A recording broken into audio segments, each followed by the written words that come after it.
নির্বাচন চাই আগে। নির্বাচন যত দ্রুত আসবে তত দ্রুত নাকি শান্তি আসবে। নির্বাচন দিয়ে কি করবেন আপনি? এক ফ্যাসিস্ট যে আরেক ফ্যাসিস্ট আসবে, এক জুলুমবাজ যে আরেক জুলুমবাজ আসবে, পার্থক্যটা কি হবে?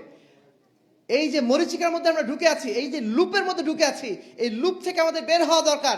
আমাদের এইটুকু মাথায় নিয়ে আসা দরকার, 53 বছর তো আমরা চেষ্টা করেছি ভুল পথে, এইবার অন্তত সঠিক পথে আসার সুযোগ এসেছে। এইবার অন্তত ইসলামী খেলাফতের পক্ষে কথা বলি। আপনি আওয়ামী লীগ করেন, বিএনপি করেন, জামাত করেন, আপনি মুসলিম তো। আপনি যদি মুসলিম হয়ে থাকেন, আপনি মানুষকে আহ্বান করবেন ইসলামের দিকে, ইসলামী খেলাফতের দিকে। কেন গণতন্ত্রের দিকে, কেন পাশ্চাত্যের মতবাদের দিকে আপনি আহ্বান জানাচ্ছেন? এইটুকু লজ্জা অন্তত এই সময় অন্তত করা উচিত। অন্য সময় একটা পরিবেশ ছিল, হয়তো সব কথা বলা যেত না, এখন সব কথা বলার সময় এসেছে। এই সময় অন্তত একটু মন খুলে বলুন আমরা ইসলামী খেলাফত চাই। তারপরে যদি আসে আলহামদুলিল্লাহ, যদি নাও আসে আমাদের তো কোনো পরাজয় নেই।